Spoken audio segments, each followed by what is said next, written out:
Hi guys, it's Cassandra Shear, author of The Stone Doorway. Last week I read you chapter 1 of my debut novel, and this week I'm going to get through chapter 2, hoping to get you guys excited, and maybe you'll go out and buy it. The book is available on Amazon or through my website, which is www.beyondthedragonflies.com. There's also a lot of information about myself, upcoming projects, and upcoming events as well, where you can find me to get a signed autographed copy. Also, you can email me anytime through the website. I love to hear from fans. It's still pretty crazy to hear people talking about my characters. So reach out anytime. But let's get started with chapter 2. I hope you like it. Butterflies twisted in her stomach as the clock neared 8 o'clock. Tori had managed to change into jeans without ripping off her knee bandage, and she found a t-shirt that hung slightly loose on her body. She fussed over her hair and tried 2 more shirts before limping down the stairs to wait for Dean. Alan got there first, of course, and let himself in by the back door, arms full of pizza boxes and 2 liters of soda. Hero boy get here yet? Not yet. Tori took the 2 liters from his arms and cleared space in the fridge for them, while Alan cleared the table and set down the pizza. Well, he has to be a little late so he doesn't look too eager, Alan joked, but Tori turned and glared at him as she looked up at the clock again. Relax, he'll be here.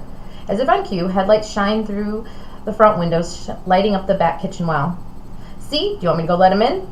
Tori chewed her nail and worked on the meat on the side of her finger as she looked toward the front door, a nervous habit she'd had since she was small. And she was super nervous. When am I not nervous? Tori thought to herself. Ugh, I'll get it, Alan sighed. No! Tori jumped in front of him. I'll get it! She started through the living room towards the door, but turned back towards Alan. Just be cool, okay? No more macho crap. Alan smiled and made a halo over his head with his fingers. Tori opened the door as Dean was walking up the front steps, flowers in hand. Tori's breath caught in her throat as the world stood perfectly still for a moment as they stared at each other. The porch light shined off his dark hair and made his green eyes light up. He was the first to break the silence. You look beautiful. He crossed the small porch and put a soft hand on her bruised cheek. He brought the flowers up to her and smiled.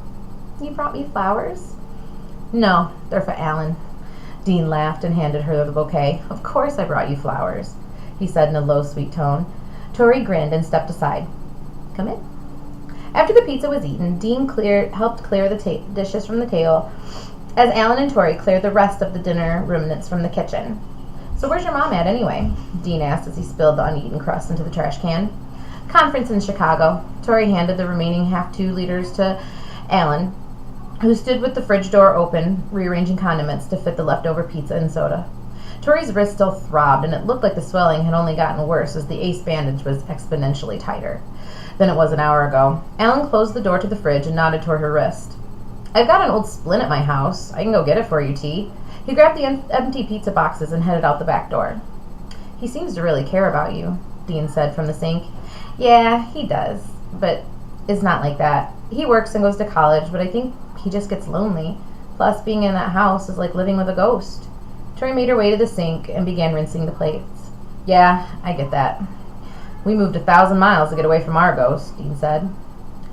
He's here a lot, which is fine because I'm alone. A lot. Look at that! Tori shouted, dropping a plate into the sink, making Dean jump. What? Look at the stars! Even with the light of the kitchen at their backs, the falling meteors were blazing bright. There must be 1,000,000 of them. And look at that one. It's almost blue. Whoa, look at that one! Dean leaned across the kitchen sink and angled his head out the window. It's big. Is it getting closer? What? No way. Tori leaned closer to the window as well in disbelief. But as she did so, she saw a bright blue ball of light growing larger as it closed in on the earth. The sky began to brighten as the object grew and got closer, until the entire sky was bright blue. The kitchen lights blinked spastically, then died, the room filled with the eerie blue light. Oh my God! It's going to hit us! The meteor grew huge as it descended onto Tori's house. The room began to grow brighter and brighter.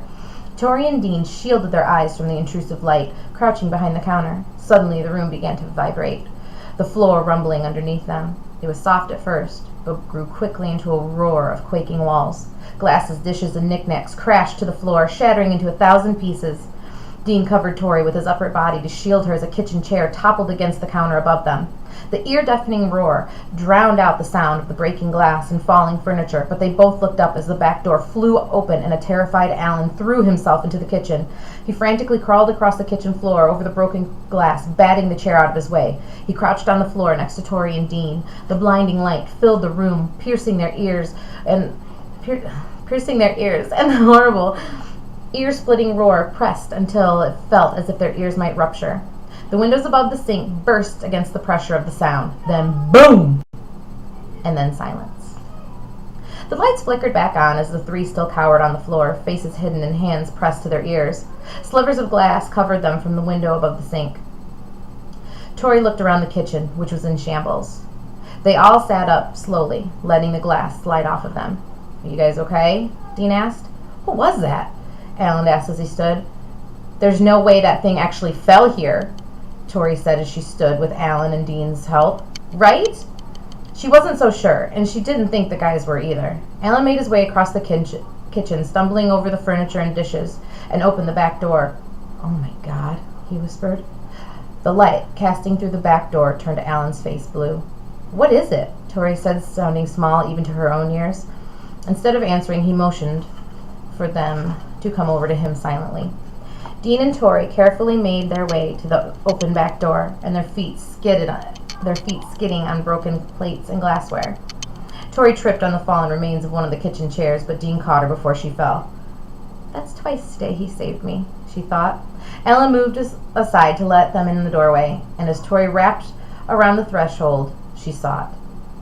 Shining from the depths of the tall grasses and underbrush, a sphere of blue light lay about 200 yards behind Tori's back fence.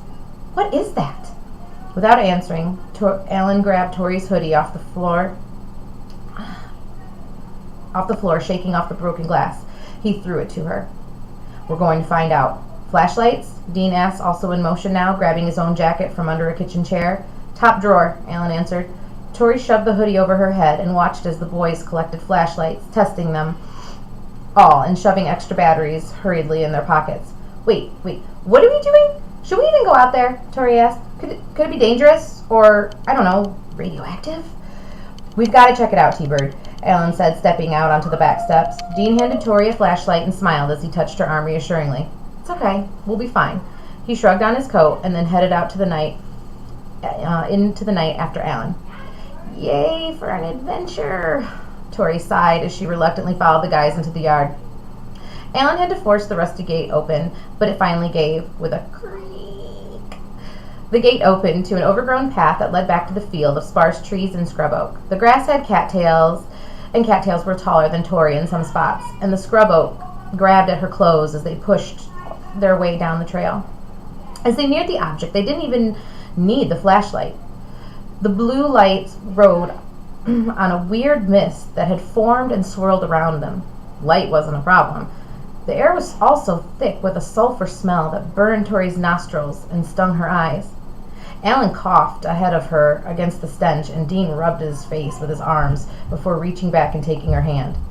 The action was so natural, so protective and sweet, that the tingly butterfly feeling rippled through her again, but her bliss was short-lived.